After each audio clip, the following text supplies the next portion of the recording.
Hey guys, welcome back to another video. This is a Helix slash Variax video. One of the new features in firmware 2.20 of the Line 6 Helix that was just released is the ability to now interface your Variax with Workbench HD by being connected through the Helix. And this means basically you don't have to get out your separate USB interface just for Variax. If you're plugged into the Helix via the VDI cable, you can use the USB connection from Helix to go straight in. For me, this is a really nice feature to have because primarily I'm connected in that manner with a VDI cable to Helix. So what that means is, number one, I don't have to get out a separate interface to if I want to adjust the Variax. And also, before, when you did that, I would have to unplug the VDI to plug in the Ethernet cable or VDI cable from the USB interface, and then plug a 1/4-inch cable into Helix. And I mean, it wasn't the biggest deal in the world, but this just saves a step and is pretty cool. And you can kind of more quickly just jump into Workbench and make some tweaks and so forth. And anyway, I'm really thankful that Line 6 did this. It's a bit of a time saver for me. One thing I did notice, and I think it's confirmed in the release notes based on some feedback I've gotten, is that if you're running the Helix editor and Workbench at the same time, as I started making changes in Workbench, the Helix editor dropped connection to the Helix, which can be remedied by just restarting the editor. But I think it was in the release notes that it's best to work on one or the other, but not both at the same time, which is totally cool, not a big deal. But just wanted to point that out. If you run into that, it's expected behavior. So for all you Variax users out there, I just thought I've done a couple of Workbench tutorial videos, but just want to say a couple things about Variax, in that I kind of, I just want to encourage people to just experiment. And Workbench is an awesome tool, and in the same way that you probably don't fire up your Helix and just go with the stock patches, you set things up to sound the way you want them to sound with your setup. I've kind of tried to take the same attitude with Variax. I mean, the stock sounds are okay, but as with anything, even with real guitars, when people are always switching out pickups and changing things, and with Workbench we have the ability to do that sort of stuff. So why not take advantage of it? So I was just going to show a few ways, a few little tweaks that I've done that kind of make it a better experience for me, and hopefully that'll be helpful. So what I've done with the Custom One bank is kind of, my dream guitar would be a marriage between a Strat and a Les Paul. So what I've tried to do is take the 5 positions of the Custom One and make it kind of like my coverall bases setup. So I have Strat neck, then I have basically Strat would be in the number 2 position, which is the bridge and middle. And one of the things I did is I re-angled this pickup to have the bottom strings closer to the bridge and the top strings closer to the neck.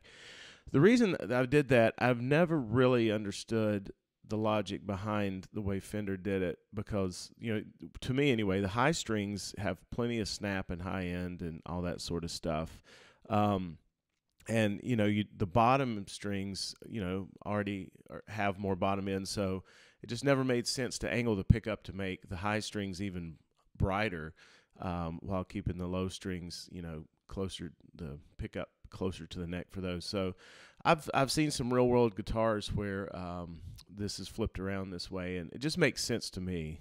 Actually, I think I saw an interview with Richard Fortus that plays with Guns N' Roses, and he has a single coil guitar that does that.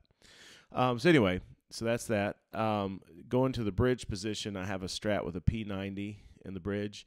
I like a P90 because it sits right in that middle ground between a full-on humbucker and a single coil. I use the Strat body to keep consistency, from these other positions. And so that kind of gives me kind of a super Strat kind of setup, a Super Strat, I mean, something with a higher output bridge than a standard stock Strat. So then in the third and, well, I guess you'd say third and second positions, I'm not really good at going back and renaming my presets, as you can see. But I have a Les Paul neck and a Les Paul bridge sitting here.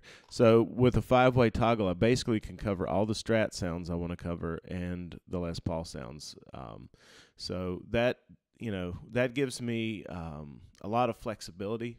So if I'm playing on the neck pickup, the Strat, for instance, and then if I turn on an overdrive and let's say I still want to do a a neck pickup type sound, not a little thicker, but I find the single coil's not quite as thick as I want it to be. I can just flip over to the Les Paul neck.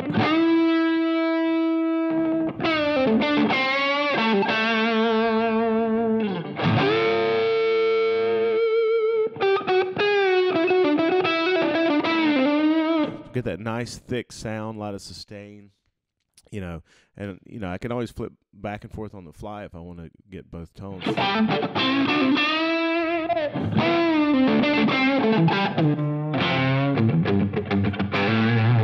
So it's just really versatile to be able to have a setup like that. So that's one way you can use Workbench to kind of set up, your own version of a dream guitar. Just they don't all have to be this one is a Strat, that's a Les Paul, and so forth and so on. And actually, another thing I did on this neck setup is I turned on the bridge pickup and pulled it directly under the neck pickup, so it's like, and they're running in parallel.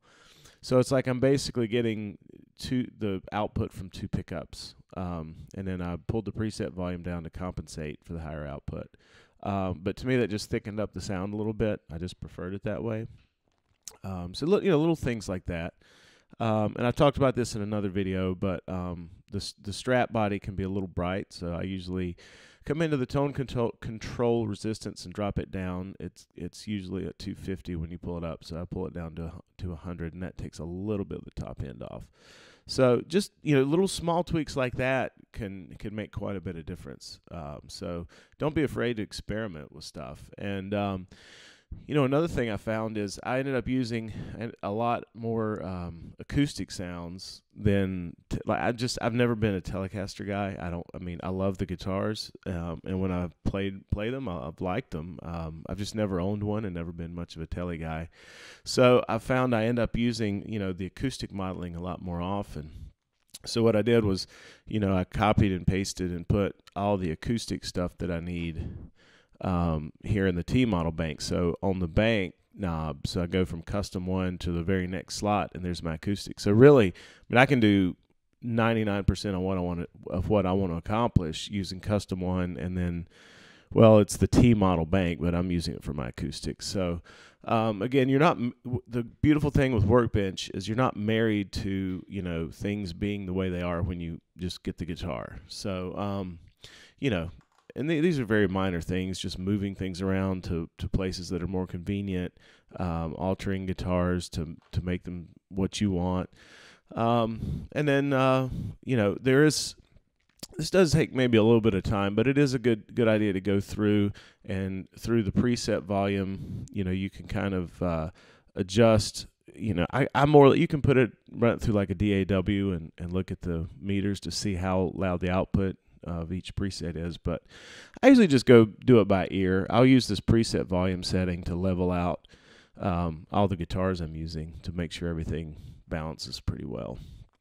So anyway, there's just a few little Workbench tips on the Variax, and I hope that was helpful. But like I said, the really cool thing is the fact that now with the new Helix update, there's one less USB interface to worry about.